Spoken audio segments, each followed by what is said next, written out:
Good morning, students.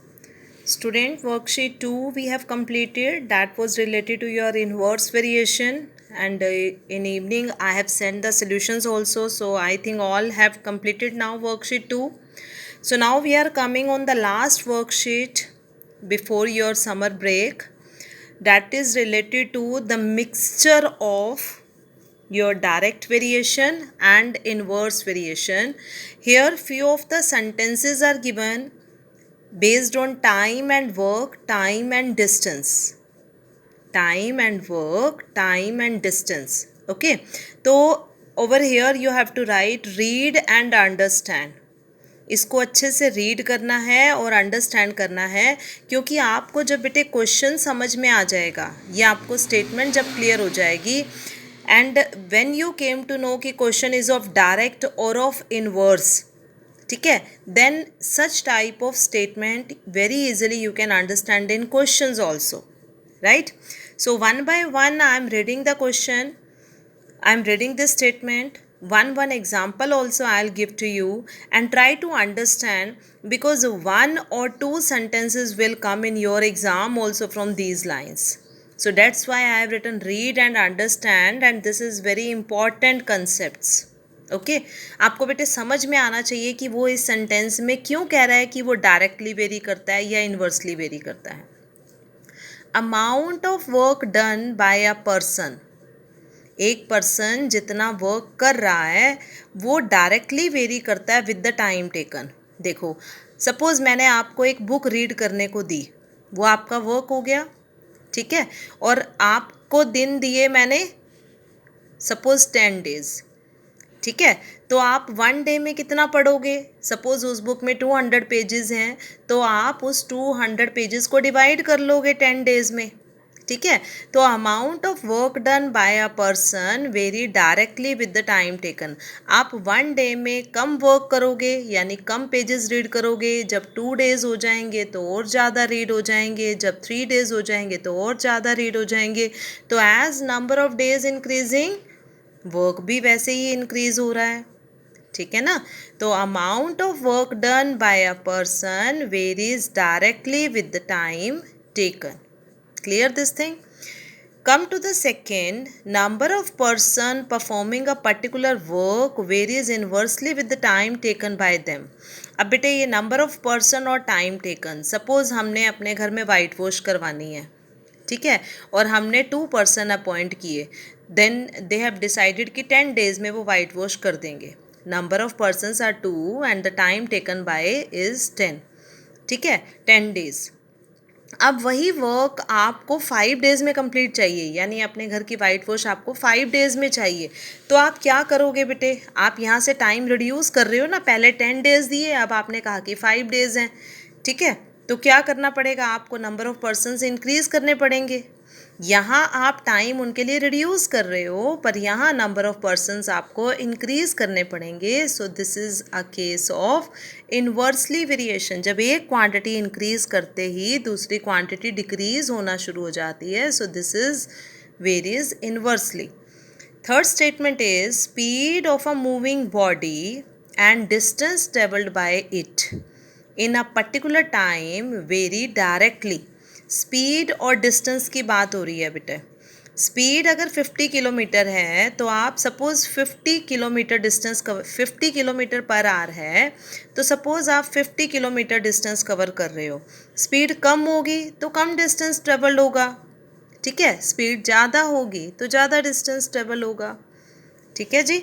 Next है speed of a moving body and time taken to cover a particular distance very inversely.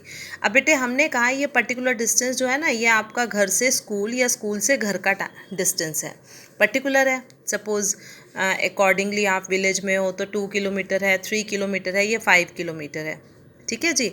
तो ये particular distance है suppose 5 kilometre. अब आप cycle पे आ रहे हो तो आप टाइम ज़्यादा लोगे, आप बस पे आ रहे हो तो टाइम कम लोगे. तो जैसे जैसे आपकी स्पीड इंक्रीज़ हो रही है टाइम कम हो रहा है. अब स्पीड अगर आप अपनी डिक्रीज़ कर दोगे, आप साइकिल पे आ रहे हो, 5 किलोमीटर डिस्टेंस आप साइकिल पे कवर कर रहे हो, then you will take more time. So this is varies inversely. Distance travelled and time taken by a moving body, speed जिसमें कांस्टेंट रखनी है। स्पीड मान लो आपकी 30 किलोमीटर पर आवर है, ठीक है। अब उसमें अगर डिस्टेंस आप 30 किलोमीटर कवर कर रहे हो, आप टाइम ले रहे हो 5 आवर्स, ठीक है। अब आपको कहा गया कि टाइम आपने सिर्फ 2 आवर्स लेना है, तो आप 2 आवर्स में कम डिस्टेंस कवर करोगे। तो टाइम आपका रिड्यूस कर दिया तो आपने डिस्टेंस भी रिड्यूस कर दिया, क्योंकि स्पीड तो चेंज नहीं करनी ना, स्पीड वही की वही रखनी है। So they very directly with each other.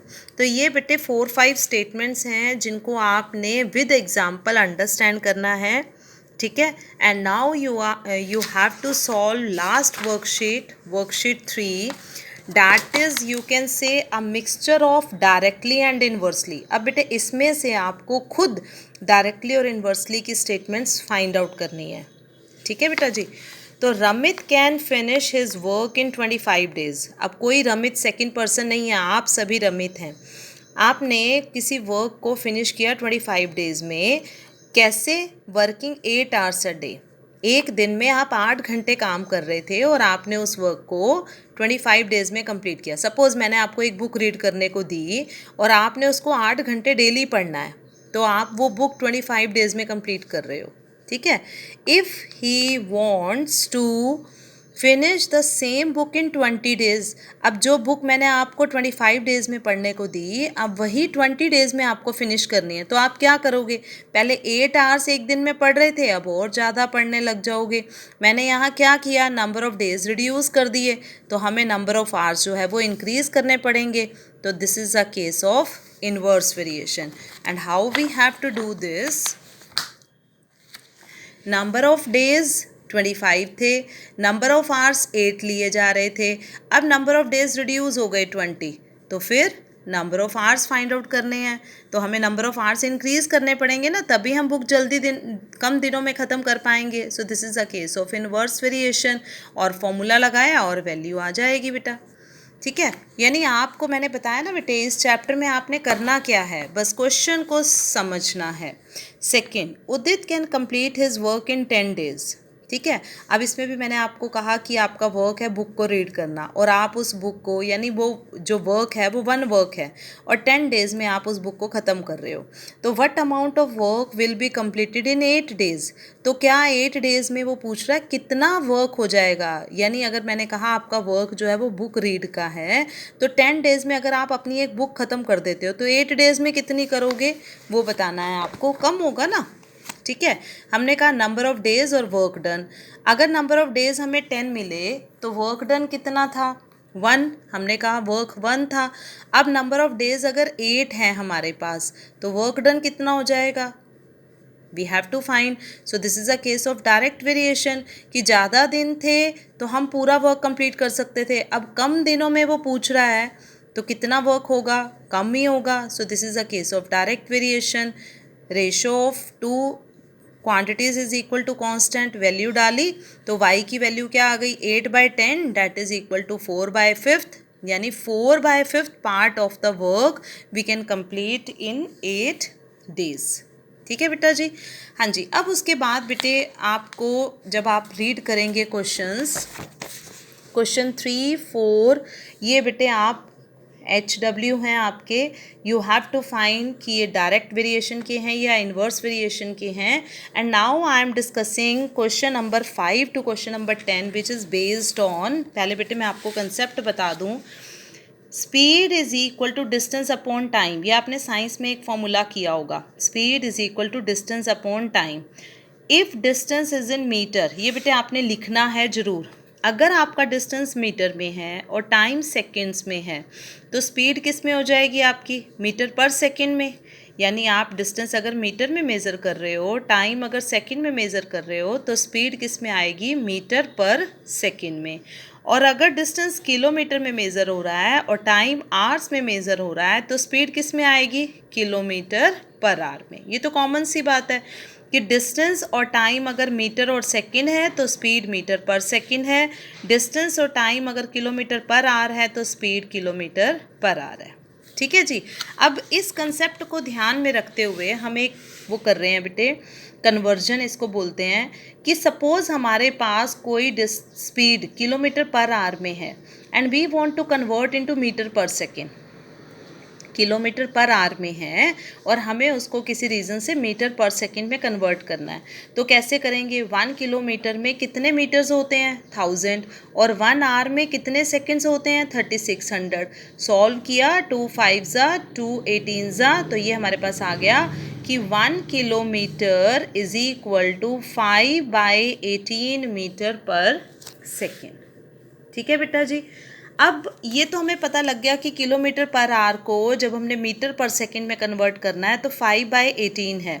अब वो हो सकता है कि क्वेश्चंस में उल्टा भी हो जाए कि 1 मीटर पर सेकंड को अगर हमें किलोमीटर पर आवर में कन्वर्ट करना है तो आपने कुछ नहीं करना बेटे, आपने इस 18/5 को इधर ले जाना है।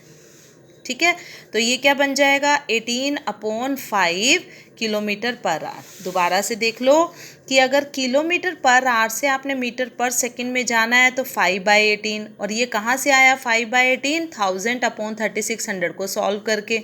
और 1 मीटर पर सेकंड को अगर आपने किलोमीटर पर आवर में चेंज करना है तो इसका रेसिप्रोकल कर दोगे। एंड आई एडवाइज कि आप सिर्फ एक कन्वर्जन याद रखो कि किलोमीटर पर आवर से मीटर पर सेकंड में कैसे जाना है, दूसरी कन्वर्जन आपको ऑटोमेटिक लर्न हो जाएगी कि हमें इसमें रेसिप्रोकल लेना है। Clear? So the next question I will discuss in next video.